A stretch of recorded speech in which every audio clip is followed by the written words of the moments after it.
peristiwa pelanggaran HAM berat atau bukan. Contohnya Kanjuruhan, ya. Korbannya itu luar biasa banyak.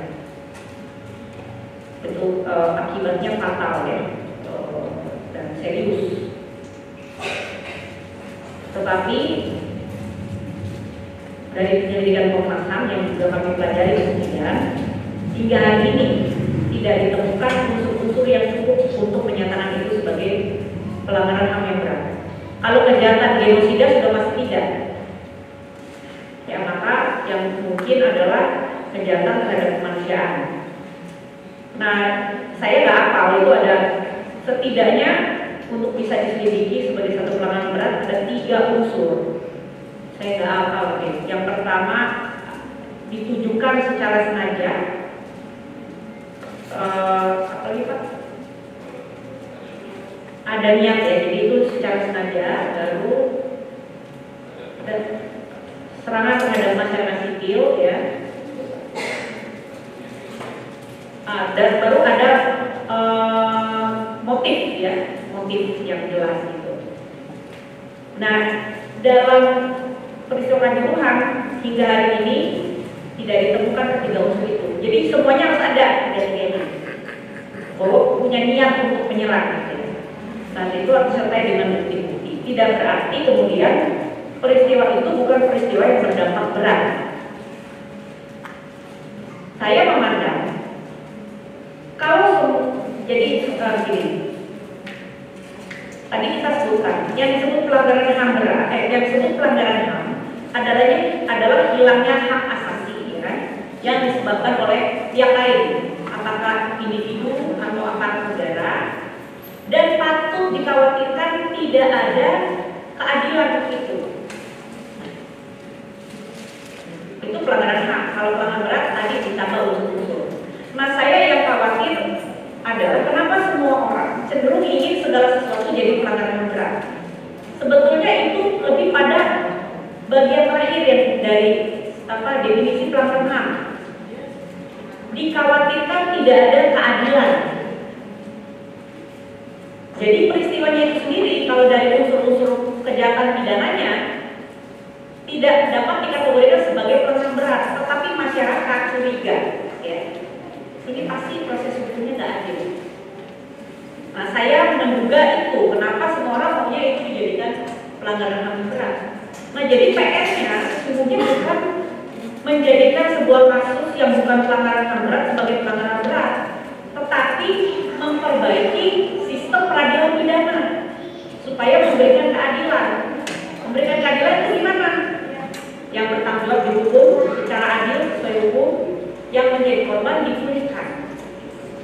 Nah, tapi saya tidak akan membedah secara khusus, ya, soal Kanjuruhan itu. Tapi kami sejak saya menjabat, ya, kami dimintai pertanyaan oleh masyarakat dari berbagai pihak yang menyatakan itu sesungguhnya pelanggaran berat, dan itu kami telah. Tapi kesimpulan bahwa laporan Komnas HAM yang terkait Kanjuruhan itu penyelidikannya itu kan dilakukan pada periode sebelum kami. Laporan itu tidak menyatakan tidak ada pelanggaran HAM. Ada pelanggaran HAM, tetapi laporan itu tidak menyimpulkan pelanggaran HAM yang berat. Nah, ini yang tadi di awal saya jelaskan, kalau satu peristiwa bukan pelanggaran HAM yang berat, bukan berarti itu pelanggaran HAM yang ringan. Tidak ada pelanggaran HAM yang ringan. Pelanggaran HAM adalah pelanggaran HAM, di mana orang kehilangan hak asasinya. Nah, itu yang harus dibedakan. Jadi kalau pelanggaran berat itu memang ada dimensi pidana yang berbeda dengan pidana umum, bukan berarti ringan. Yang disebut kejahatan pidana tidak selalu ringan, tetapi dimensi unsur-unsur pelanggaran HAM-nya itu tidak ditemukan. Nah, soal Papua, ya, itu memang menjadi sorotan. Ketika Indonesia menjadi bagian dari dunia internasional, ya, Indonesia itu anggota PBB, pernah menjadi anggota Dewan HAM, ya, terlibat dalam diplomasi, dan itu ada di dalam amanat konstitusi kita, bebas dan aktif, ya kan, di dalam mendorong perdamaian dunia. maka dengan sendirinya Indonesia pasti akan disorot. Kalau di dalam negeri kita juga tidak mendorong adanya perdamaian, tidak menjunjung hak asasi manusia.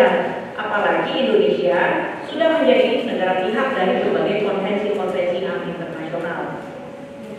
Soal disalahgunakan hak asasi atau tidak, saya rasa itu dilihat kasus per kasus. Hukum juga kan bisa disalahgunakan, itu namanya celah hukum.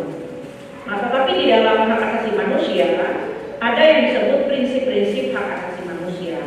Apa saja prinsip-prinsip hak asasi manusia itu? Yang pertama, prinsip universalitas. Ya. Universalitas artinya semua orang di belahan dunia manapun, tidak peduli agama, warga negara, etnis, identitas politik, disabilitasnya, dan lain sebagainya, ada di dalam Deklarasi Umum HAM itu ya, definisi bahwasannya setiap orang adalah setara, maka setiap orang harus dilindungi hak asasinya. Nah, tadi saya tahu isu LGBT di Indonesia itu sensitif setengah mati, tapi kenyataannya di dalam masyarakat ada orang-orang dengan identitas gender, preferensi seksual yang berbeda. Hak asasi manusia tidak bisa memaksa Anda menerima preferensi mereka, tetapi hak asasi manusia melindungi setiap orang, apapun tadi itu, gendernya, identitas gendernya, preferensi seksualnya, agar tidak mengalami kekerasan. Tapi hak asasi tidak bisa memaksa Anda menerima itu sebagai nilai.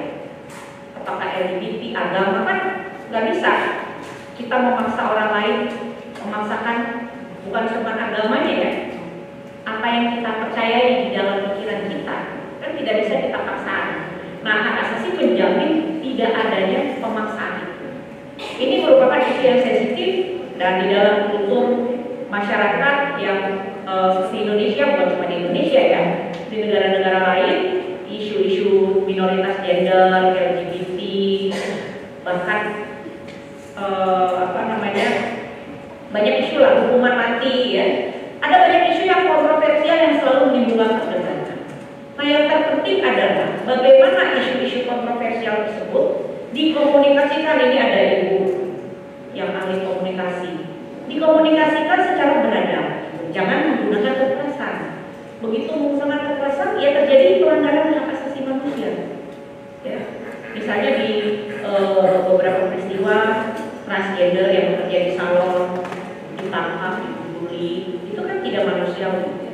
Kita tidak harus menerima bahwa itu adalah cara hidup yang baik menurut kita, tapi kita tidak boleh menimbulkan penderitaan pada dirinya.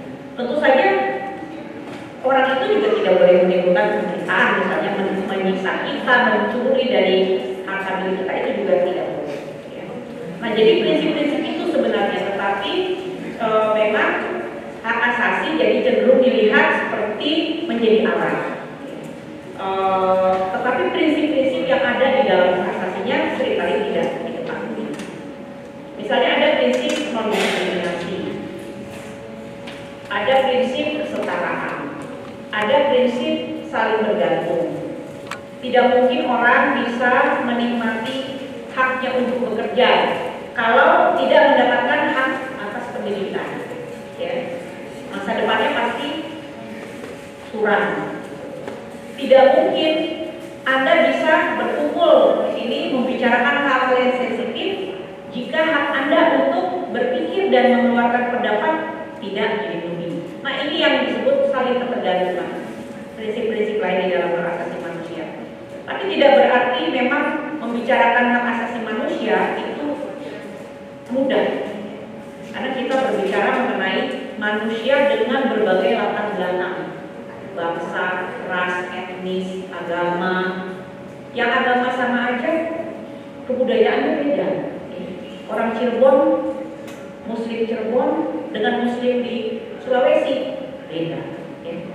Cara berkomunikasinya, nah inilah gunanya ilmu komunikasi ya Ibu ya. membahasakan persoalan-persoalan di dalam masyarakat secara manusiawi, secara beradab. Nah ini Mbak Malahayati, Cahaya. Nah yang Anda alami itulah yang sering disebut dengan istilah konflik agraria atau konflik lahan. Konflik agraria itu merupakan satu kasus yang paling banyak dilaporkan kepada Komnas HAM. Itu kenyataannya bahwa di negara kita ini tata kelola agraria dan sumber daya alam itu belum rapi. Ada banyak persoalan. Ada yang persoalan terhadap tanah yang individu, yang milik-milik pribadi. Ada yang milik masyarakat, wilayah. Ada yang dengan BUMN, BUMD, sengketanya, ada sengketa lahan hutan, ada berbagai bentuk sengketa yang sampai hari ini belum terselesaikan. Silakan Ibu Bapak tanya ke Menteri ATR DPR, mereka setengah mati untuk merapikan status kepemilikan lahan di Indonesia. Tanya Bapak Presiden, beliau juga punya program untuk reforma agraria, itu juga tidak mudah. Nah, ada banyak aktor di situ, ya. Ada pemerintah daerah, ada pemerintah pusat, ada Kementerian Agraria, ada Kementerian Hutan, ada masyarakat yang komunal atau individual, ada sekarang korporasi yang juga mendapat izin untuk membuka perkebunan, membangun pabrik dan lain sebagainya. Nah ini seringkali silang sengkala, satu tanah status kepemilikannya macam-macam. Ada yang hak milik tahu-tahu bukan, ada yang punya HGU, padahal masyarakat mengelola selama berpuluh tahun. Nah, itu memang persoalan yang rumit. Nah, tapi kalau Mbak Cahaya punya kasus terhadap diri Anda yang menurut Anda adalah sebuah pelanggaran terhadap hak Anda untuk mendapatkan hak milik, memiliki tanah, rumah dan lain sebagainya, silakan dilaporkan ke Komnas HAM. Apabila itu merupakan pelanggaran HAM, ya, di mana Anda tidak bisa mendapatkan keadilan dari proses itu, silakan dilaporkan. Ada banyak orang yang melaporkan kepada Komnas HAM, mulai dari tanah, perburuhan, kekerasan dan lain sebagainya. Saya tidak bisa menjawab solusinya satu persatu terhadap kasus Anda karena saya itu tidak tahu kasusnya itu seperti apa. Silakan dilaporkan. Nah ini tadi yang kejuruhan saya sudah jawab ya. Jadi dalam kasus kejuruhan, ketiga unsur untuk menentukan itu sebagai kejahatan terhadap kemanusiaan itu memang belum bisa ditentukan. Tapi saya nggak bisa paparkan di sini. Tidak berarti peristiwa kanjuruhan bukan peristiwa yang serius. Itu yang harus kita ingat.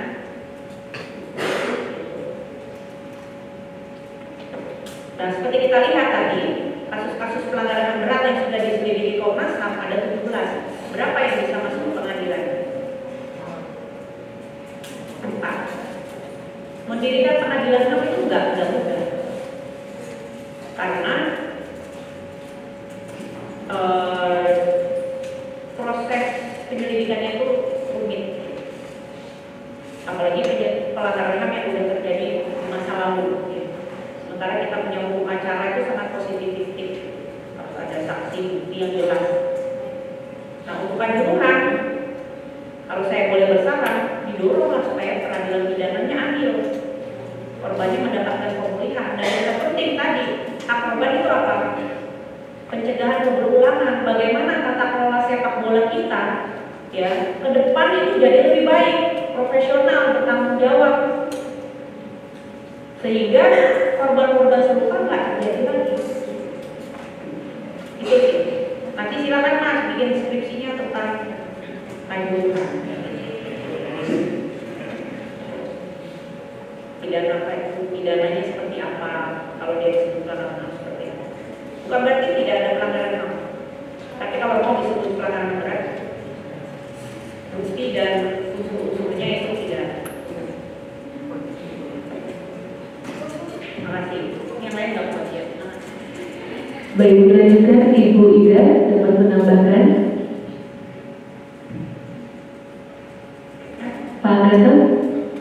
Boleh dipersilakan. Terima kasih. Saya hanya melengkapi saja apa yang tadi disampaikan oleh Ibu Ketua. Ya, kalau tadi bicara soal unsur-unsur pelanggaran HAM tadi sudah disampaikan sebetulnya di dalam Undang-Undang 39 ayat 1 angka 6 itu sudah dijelaskan apa saja yang menjadi batasan kenapa kemudian disebut pelanggaran HAM.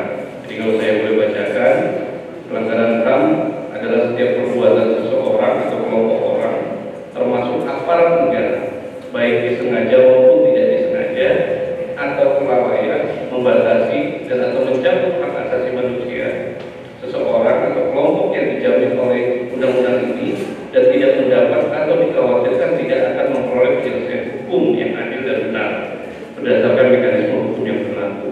Jadi kalau memang mekanisme hukumnya tidak bisa memberikan keadilan, ya, di situ unsur-unsur pelanggaran HAM-nya tentunya sudah muncul. Nah, yang kedua soal tadi juga disampaikan oleh Ibu Ketua soal geopolitik. Ya, memang kalau HAM itu dipakai berbagai macam alat untuk berbagai kepentingan. Ya, orang bisa menyoroti Indonesia terhadap pelanggaran HAM di Papua. Tetapi secara kontekstual sebetulnya pemahaman situasi dan kondisi di Papua sendiri mereka juga tidak paham.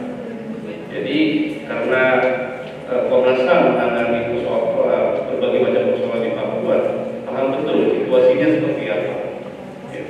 Jadi yang terjadi di Papua itu sebetulnya karena memang peristiwa-peristiwa yang diduga adanya persoalan pertahanan dan keamanan. Yang kalau teman-teman melihat soal KKB itu memang melakukan kegiatan-kegiatan brutality yang terjadi di sana. Tidak hanya kepada aparatur, tetapi juga kepada masyarakat. Dan masyarakat dijadikan persoalannya karena semuanya mirip-mirip wajahnya, jadi kita tidak bisa bedain mana itu kelompok yang berseberangan, mana yang tidak. Itu yang menjadi persoalan. Saya dan juga teman-teman termasuk komisioner berkali-kali ke Papua tidak apa-apa gitu ya. Nah itu yang memang kemudian orang melihat itu menjadi hal yang berbeda. Tetapi sesungguhnya apapun yang dilakukan oleh penegak hukum dalam proses peristiwa di Papua, Komnas HAM terus mendorong adanya satu dialog bagaimana ini kemudian menjadi dilakukan melalui jalan damai. Dan itu terus dibangun oleh Komnas HAM sesuai mandatnya dengan berbagai komponen yang ada di Papua. Tapi itu memang menjadi cerita tersendiri soal politik dan HAM yang di Papua. Lalu yang berikutnya tadi ada soal kalau masalah tadi ada pertanyaan soal Pak Prabowo, mungkin itu persoalan yang berbeda dengan kami. Kami hanya memproses bahwa peristiwa itu adalah dugaan pelanggaran HAM, tapi berkaitan dengan politik, ya memang tidak ada di dalam hal itu gitu ya. Bahwa orang mengkait-kaitkannya, saya pikir bukan cuma Pak Prabowo saja, tapi banyak orang. Dan itu menjadi hal yang berbeda bagi kami untuk menangani proses itu. Jadi setelah Komnas HAM menyatakan adanya pelanggaran HAM berat, ya selesai di situ. Selanjutnya tugas negara untuk melakukan penyelesaian secara pro justisia. Kemudian tadi banyaknya soal konflik agraria sudah disampaikan oleh Ibu. Sebaiknya memang dilaporkan kepada Komnas HAM, tapi tolong disampaikan juga dengan bukti-bukti yang clear ya.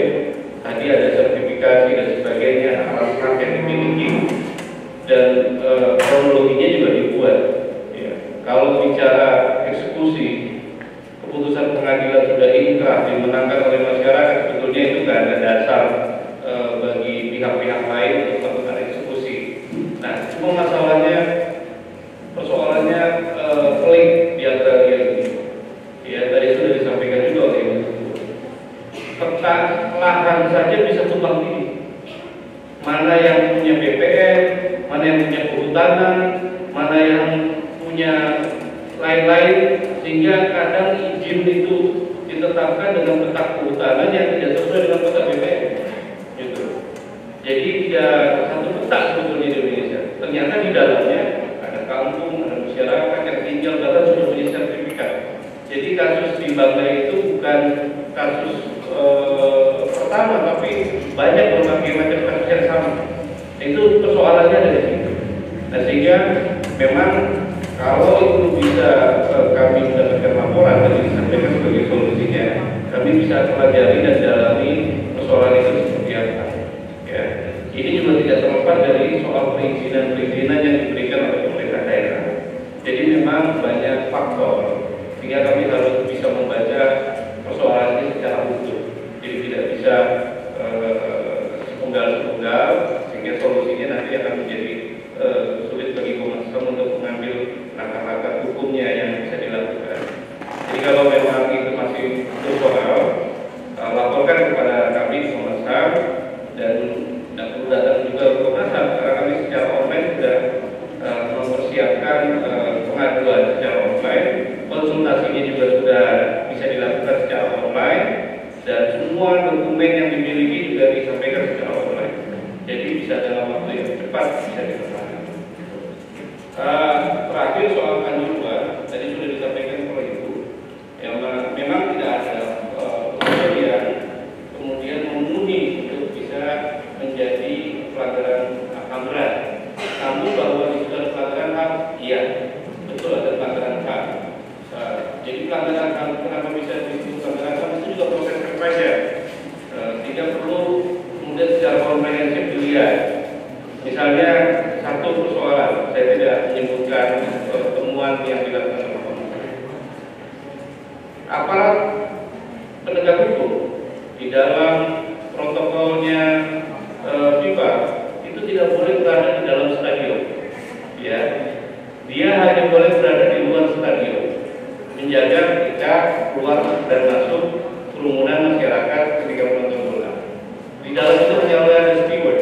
Tetapi nyatanya ada aparat bersenjata lengkap gitu ya, yang berada di dalam stadion. Tetapi memang tidak ada rencana penyerangan apapun.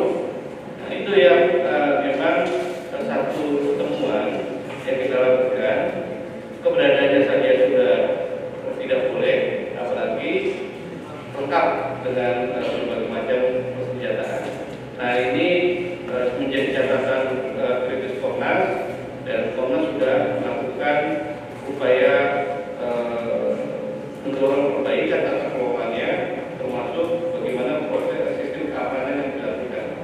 Bukan cuma komandan-komandan yang di lapangan, kami sudah memanggil Menteri BPN, Ketua PSSI, kemudian Menteri Olahraga, dan semua pihak-pihak. Dan yang difokuskan sekarang oleh Komnas HAM adalah pemulihan korbannya dulu. Ya, karena 138 orang yang saya itu juga harus dipulihkan, baik yang meninggal dunia maupun yang luka-luka, karena yang luka-luka jauh lebih besar. Ya, bagaimana hak-hak itu dipenuhi dulu, dipastikan oleh Komnas HAM atas rekomendasi yang sudah diberikan. Dan ini sudah berproses, mulai dari urusan kesehatan yang tidak boleh dibebankan biaya apapun sampai tersebut total, sampai kemudian jaminan atas orang-orang yang kemudian meninggal dunia. Nah, hanya persoalannya sekarang datanya yang kemudian tidak valid, yang korban ini artinya banyak, terutama yang meninggal akwarisnya gitu ya. Nah, kalau orang ini jelas kami punya daftar namanya siapa dan sebagainya. Nah, itu hanya kemudian persoalan administratif itu yang menjadi tanggung jawab pemerintah daerah untuk bisa diselesaikan. Jadi Komnas HAM masih memonitor kasus tersebut dan sampai sekarang masih ada proses pembahasan melihat ruang-ruang baru untuk pemenuhan hak asasinya yang terjadi atas peristiwa tersebut. Mungkin itu, terima kasih. Baik, terima kasih Pak Direktur. Bu Lina menambahkan, boleh ditanyakan Bu. Sedikit menambahkan penjelasannya sudah sangat rinci, mungkin saya tidak menambahkan penjelasan tadi karena memang lebih tepat ditanya kepada Bu Ketua dan juga Pak Danto ya. Tapi saya mungkin berharap ke depannya diskusi-diskusi tentang pelanggaran HAM atau mungkin diskusi lain yang terkait dengan hak asasi manusia adalah concern kita semua, dan juga teman-teman Bapak Ibu ada di hari ini sampai tiap hari yang sering ini tetap bertahan. Terima kasih. Itu bukti bahwa kita cukup concern dalam bagaimana kita bisa perhatian terhadap isu tentang hak manusia tadi. Itu saja dari saya. Terima kasih. Semoga ini bisa menjadi awal untuk kegiatan-kegiatan kita ke depannya dengan Komnas HAM. Terima kasih. Assalamualaikum warahmatullahi wabarakatuh. Waalaikumsalam warahmatullahi wabarakatuh. Kepada berikan tepuk yang meriah karena atas sampaian dari diskusi pelanggaran HAM berat yang telah disampaikan. Dan selanjutnya akan ada penyerahan kaos ya kepada ketiga penanya tadi, kepada Pak Yusron, Cahaya dan Dava. Mohon bersilakan maju ke depan dan mohon berkenan kami undang Pak Gatot untuk dapat menyerahkan kaos kepada tiga penanya.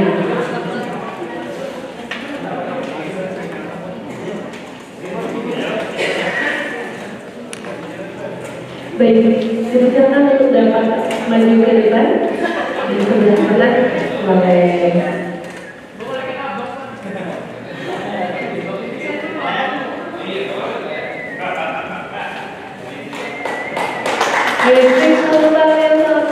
penyerahan dosen atau hadiah untuk ketiga penanya kita.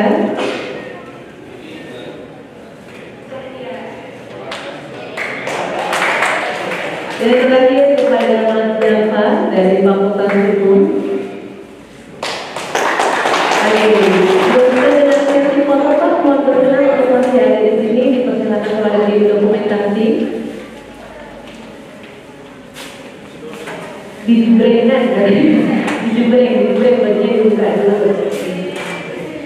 Yang paling keren ya. Yang paling keren.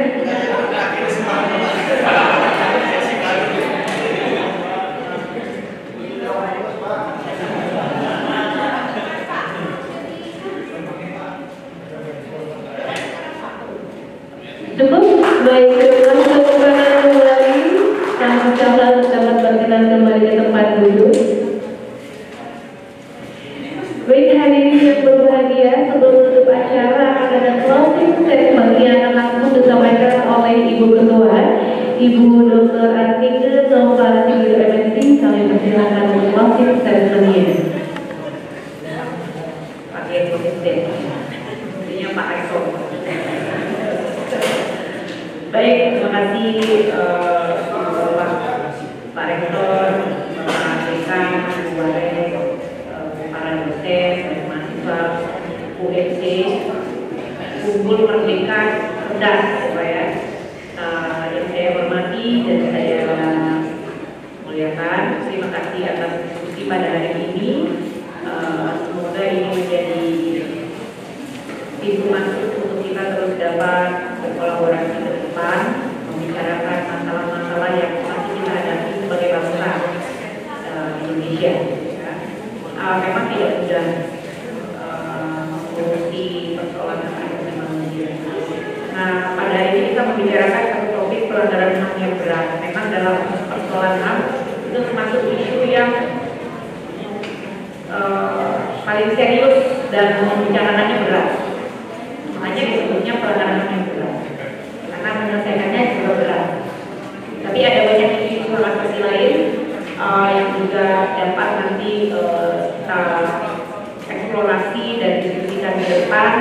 Silakan jika ada permintaan kepada Komnas HAM. Kalau kita tidak bisa setiap bulan di sini, silakan diundang diskusi hal itu, seminar hal itu. Sekarang sudah teknologinya canggih. Terima kasih karena pandemi, kita tahu cara berdiskusi tanpa harus tatap muka, ya kan? Nah, ini nanti silakan di kontak Pak Gatot, ini bagian kerjasama kami, Kepala Biro kerjasama untuk ke depan kita bisa terus belajar dan bekerja bersama. Segala materi-materi mengenai HAM dapat juga Ibu Bapak temui di website Komnas HAM, peraturan-peraturan, kajian-kajian yang pada hari ini kami perkenalkan, yaitu standar norma dan pengaturan. Ada banyak tema-tema SMP lain Ibu Bapak, ada hak atas kesehatan, hak pembelaan, hak tanah dan sumber daya alam tadi Mbak Cahaya, ada hak kebebasan berekspresi, kebebasan beragama, ada bahan pembelajaran bagi mahasiswa atau dosen yang membuat penelitian terkait hak asasi manusia. Demikian dari saya, kurang dan lebihnya mohon dimaafkan. Sampai bertemu kembali. Wassalamualaikum warahmatullahi wabarakatuh. Waalaikumsalam warahmatullahi wabarakatuh. Terima kasih Ibu Ketua dan Bapak Ibu hadirin yang kami hormati, sedang rangkaian acara pengenalan kelembagaan Komnas HAM dan diskusi pelanggaran HAM telah kita laksanakan. Dan mohon jangan lupa untuk diisi post-testnya yang tadi sudah di-share di WhatsApp grupnya atau di barcode yang ada tertera di layar. Dan saya Risma Nurmita selaku pembawa acara, mohon maaf jika terdapat kesalahan. Saya tutup.